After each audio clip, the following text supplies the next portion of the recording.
आणि शुद्धमती यांची कन्या. अहो 5 भावांच्या पाठीवर झालेली मी, अर्थातच लाडकी.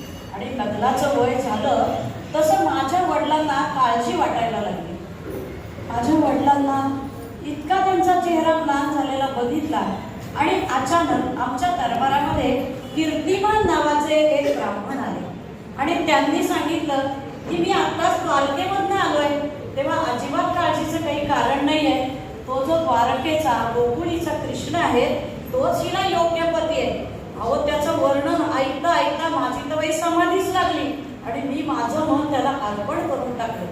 पण माझा मोठा भाऊ रुक्मी ह्याला ते मान्यच नव्हतं. तो म्हणत होता की माझं लग्न त्याचा जो जवळचा मित्र होता त्या शिशुपालाशी करून द्यायचंय. तो चेली देशाचा राजा होता ना, पण ह्यांच्याकडे काही नाहीये.